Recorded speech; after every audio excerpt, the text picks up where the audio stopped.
BRS party అధినేత Kalvakuntla చంద్రశేఖరరావుకి YSR Congress party అధినేత జగన్మోహన్ రెడ్డి సాయం చేయాలనుకుంటున్నారని, అందులో భాగంగానే నిన్న ఆయన ప్రెస్ మీట్ పెట్టి గతంలో కేసీఆర్ గారు ఈ తెలంగాణ రాష్ట్రాన్ని అభివృద్ధి చేశారని, అందులో భాగంగానే హైదరాబాద్లో ఐటీ రంగాన్ని కూడా అభివృద్ధి చేసింది ఆయనే. అంటే గతంలో రాజశేఖర రెడ్డి గారు అభివృద్ధి చేస్తే ఆ అభివృద్ధిని కేసీఆర్ గారు కొనసాగించారు అన్నట్లుగా ఇప్పుడు జగన్మోహన్ రెడ్డి ప్రెస్ మీట్ పెట్టి చెప్తున్న నేపథ్యంలో, ఇప్పుడు జూబ్లీహిల్స్ లో ఉప ఎన్నిక జరగబోతున్నటువంటి నేపథ్యంలో బీఆర్ఎస్ కి లబ్ధి చేకూర్చేందుకే జగన్మోహన్ రెడ్డి ప్రెస్ మీట్ పెట్టి మరి కేసీఆర్ కి సాయం చేశారు. అందులో భాగంగానే అసలు తెలంగాణని, హైదరాబాద్ని డెవలప్ చేసింది కేసీఆర్ అన్నట్లుగా జగన్ చెప్పి అతని గ్రాఫ్ని పెంచేటువంటి ప్రయత్నం చేశారు అన్నట్లుగా కొన్ని వార్తలు వస్తున్నాయి. దీని మీద మనం పూర్తి స్థాయిలో విశ్లేషణ చేసుకుందాం. ప్రస్తుతం మనతో పట్టినారు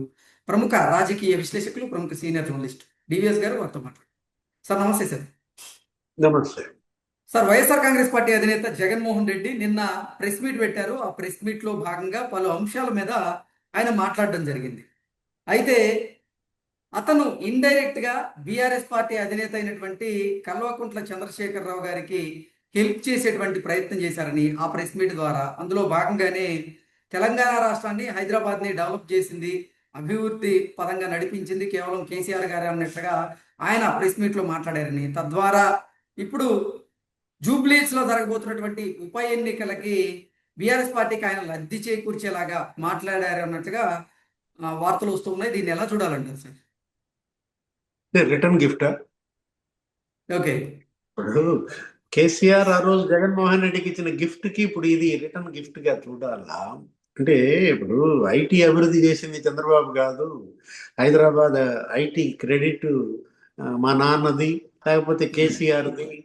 అతను అంటున్న మాటలు అంటే ఎంత వక్రంగా ఆలోచిస్తాడు, ఎంత వక్రీకరిస్తాడు. ఏది ఇప్పుడు ఇవాళ ఈ మాట, ఈ సత్యం మరి జనానికి తెలియదా? తెలంగాణ ప్రజలకు తెలియదా? హైదరాబాద్ ని ఇంత ఐటీలో అభివృద్ధి చేసిన కేసీఆర్ ని ఎందుకు ఓడించారు ఇక్కడ తెలంగాణ ప్రజలు? అంటే తెలంగాణ ప్రజలు పిచ్చోళ్ళని విమర్శిస్తున్నాడా జగన్? ఓకే. తెలంగాణలో మొన్నొచ్చిన ప్రజా తీర్పుని ఇతను విమర్శిస్తున్నాడా? ఐటీ అభివృద్ధి చేస్తే కేసీఆర్ ఓట్లేసేవాళ్లే కదా. ఇప్పుడు ఒకటి ఈ మాట మరి కేసీఆరే చెప్పుకోలేదే, ఈ మాట అసలు కేటీఆరే చెప్పుకోలేదు. అరే రే ఇది నాకు తెలియలేదే, నేనే చేశానా ఐటీ అభివృద్ధి, జగన్ చెప్తున్నాడా? అరే ఈ మాట నేనే చెప్పుకుంటే బాగుండేది అనుకుంటున్నాడా? అంటే అసెంబ్లీలో మాట్లాడుతూ హైటెక్ సిటీ కట్టింది జనార్దన్ రెడ్డి, జనార్దన్ రెడ్డి అక్కడ కొబ్బరికాయ కొట్టాడు ఆ ప్రాంతంలో, దాన్ని చంద్రబాబు బిల్డ్ చేశాడు అని ఎవరో ఏదో అన్నారు అప్పట్లో. ఇది బట్టి విక్రమార్క, ఈ అప్పుడు అపోజిషన్ లో ఉన్నటువంటి వాడు. అప్పుడు కేసీఆర్ ముఖ్యమంత్రిగా ఏమన్నాడు? గాలి తీశాడు కాంగ్రెస్ పార్టీది, బట్టి విక్రమార్కది. అప్పట్లో కేసీఆరే అన్నాడు, ఏమని? కేసీఆర్ కొడుకు అభివృద్ధి చేసింది ఐటీని మీరు కాదు చంద్రబాబు అని చెప్పింది ఎవరు? కేటీఆర్ కదా. నువ్వు కూడా విన్నావు కదా, మనం ఆ రోజు వీడియో కూడా చేశాం కదా. అంటే హైదరాబాద్ ఐటీ రంగానికి పితామహుడు, ఆ విత్తనం వేసింది, దాన్ని పెంచి పోషించింది చంద్రబాబు అనేమో కేసీఆర్, కేటీఆర్ చెప్పారు. జగన్ ఏమో చంద్రబాబు కాదు కేటీఆర్, కేసీఆర్ చేశారని చెబుతున్నాడు. అక్కడ నీకు అర్థం అవుతుందా? అంటే కేసీఆర్ కి, కేటీఆర్ కి తెలియంది ఇంకా జగన్మోహన్ రెడ్డికి తెలుసు అంటారా? అందుకే చిన్నబాబు ఎవరు లోకేష్ నిన్న ఆస్ట్రేలియాలో కూడా అర్థమైందా రాజా అంటున్నాడు. ఓకే. లోకేష్ ప్రతి చోట ఎక్కడైనా సరే ఎన్నికల ప్రచారంలో కూడా పొద్దాక అర్థమైందా రాజా అనేవాడు. అంటే అర్థం కాని రాజా ఇతను ఎవరు? జగన్మోహన్ రెడ్డి. ఒకటి ఐటీ రంగం. అతను నిన్న మాట్లాడుతూ ప్రెస్ మీట్ లో రాజశేఖర రెడ్డి చంద్రబాబు దిగిపోయేటప్పుడు ఐటీ ఉత్పత్తుల ఎగుమతులు 5,000 కోట్లను, అదే మరి రాజశేఖర రెడ్డి దిగిపోయేటప్పటికి ఐటీ ఉత్పత్తులు 50,000 కోట్లకు పెంచాడను. ఇప్పుడు 2 లక్షల కోట్లకి పెరిగాయి ఐటీ ఉత్పత్తులు. ఏది అదంతా రాజశేఖర రెడ్డిను కేసీఆర్ క్రెడిట్ అన్నట్టు మాట్లాడాడు. ఇది కదా అసలు క్రెడిట్ చోరీ. ఉమ్, తను క్రెడిట్ చోరీకి పాల్పడుతూ అది ఎవరి మీద వేస్తున్నాడు? చంద్రబాబు మీద వేస్తున్నాడు. అంటే ఏంటి? ఎఫిషియన్సీలో వీక్, క్రెడిట్ చోరీలో పీక్ ఎవరు? జగన్మోహన్ రెడ్డి. అక్కడే నీకు తెలిసిపోతావు. నువ్వు నవ్వుతావు కానీ అన్ని నాతో చెప్పిస్తావు కానీ నువ్వు చెప్పవు. ఇప్పుడు ఒకటి కృష్ణ, ఇక్కడ మనం చూడాల్సింది 5,000 కోట్ల ఎక్స్పోర్ట్లు చంద్రబాబు హయాంలో జరిగాయి నువ్వే చెప్తున్నావు కదా. అంటే అసలు ఐటీ ఎక్స్పోర్ట్లు ప్రారంభమైందే చంద్రబాబు హయాంలో. విత్తనం ఆయనే నాటాడని నువ్వే ఒప్పుకుంటున్నావు. ఉమ్, కాకపోతే వాటిని పెంచారు. ఎవరు? రాజశేఖర రెడ్డి పెంచాడు, కేసీఆర్ కూడా పెంచే ఉండొచ్చు, కేటీఆర్ కూడా పెంచే ఉండొచ్చు. ఇది నువ్వు చెప్పేది ఏముంది? అది చంద్రబాబే చెప్పాడు. ఉమ్, ఇప్పుడు నీకు గుర్తుందా? చంద్రబాబు అనేక సందర్భాల్లో మాట్లాడుతూ తెలంగాణ ఆంధ్రప్రదేశ్ కంపారిజన్ చేస్తూ కేసీఆర్ పరిపాలన జగన్మోహన్ రెడ్డి పరిపాలన పోల్చుతూ ఏమనేవాడు? నేను చేసిన అభివృద్ధి హైదరాబాద్ లో తర్వాత రాజశేఖర్ రెడ్డి కేసీఆర్ వాళ్ళు కంటిన్యూ చేశారు ఉమ్, కాబట్టి వాళ్ళ ఫలాలు ఆ ప్రజలు అనుభవిస్తున్నారు. 5,000 కోట్లు 50,000 కోట్లు అయినా, 2 లక్షల కోట్లు అయినా, 5,000 ఉద్యోగాలు 50,000 ఉద్యోగాలైనా, 2 లక్షల ఉద్యోగాలైనా, ఇవాళ 9 లక్షల మంది ఉద్యోగాలు మరి అక్కడ ఐటీ రంగంలో పనిచేస్తున్నారంటే 3 లక్షల కోట్ల ఎక్స్పోర్ట్స్. గుర్తుపెట్టుకో. ఇంకా జగన్మోహన్ రెడ్డికి తెలియదేమో 2 లక్షల కోట్లని 1 లక్ష కోట్లు తగ్గిస్తున్నాడు. ఓకే. హైదరాబాద్ నుంచి ఐటీ ఎక్స్పోర్ట్స్ ఎంత అంటున్నావు? 3 లక్షల కోట్లకి చేరింది.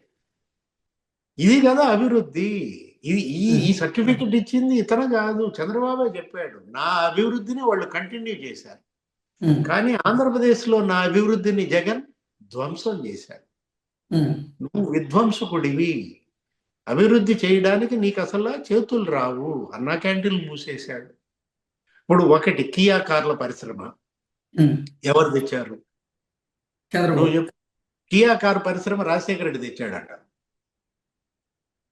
చంద్రబాబు గారు. రాజశేఖర రెడ్డి ఎప్పుడు చచ్చిపోయాడు కదండి అంటాం. ఉమ్, కియా కార్లో ఒక ఆఫీసర్ ఉన్నాడు. ఏది? ఆ డెవలప్మెంట్ ఆఫీసర్ ఎవరో ఒక ఆయన. ఆయన గతంలో హీరో మోటార్స్ లో పనిచేశాడంట. ఉమ్, హీరో హోండాలో. ఆయన హీరో హోండా మోటార్స్ లో పనిచేసినప్పుడు రాజశేఖర రెడ్డికి లెటర్ రాశాడంట. ఓకే. ఆ లెటర్ ఎవరు చెప్పాడు? బుగ్గన రాజేంద్రనాథ్ రెడ్డి బయటపెడతాడు. ఉమ్, నీకు అసలు తల తిరుగుతున్నట్టు. కియా కార్ ఆఫీసర్ ఏంటి? అతను హీరోలో పనిచేయటం ఏంటి? హీరోలో ఉన్నప్పుడు లెటర్ రాయడం ఏంటి? ఆ లెటర్ని అడ్డం పెట్టుకుని కియా మేమే తెచ్చాం మా నాన్నే తెచ్చాడని చెప్పడం ఏంటి అనేది నీకు ఒక్కసారి గిర్రం తిరిగిందో తల? ఉమ్. అంటే అంతే. నాకేంటి సార్, ఎవరికైనా తెలిసింది ఈ మాట ఏంటి? జగన్మోహన్ రెడ్డి దెబ్బకి జనానికే గిర్రం తిరిగితే తల నీకు తిరగటం నాకు తిరగటం తప్పే ఉంది. ఇప్పుడు కన్నన్ రామస్వామి అని తమిళనాడు పారిశ్రామికవేత్త చెప్పాడు. తమిళనాడు పారిశ్రామికవేత్త కన్నన్ రామస్వామి ఏమని చెప్పాడు? కియా కోసం గుజరాత్ పోటీ పడింది, మహారాష్ట్ర పోటీ పడింది, కర్ణాటక పోటీ పడింది, తమిళనాడు పోటీ పడింది. 5 రాష్ట్రాలు పోటీ పడ్డా కూడా మరి చంద్రబాబు కియా ఎలా సాధించాడంటూ ఆయన ఒక పేరా రాశాడు.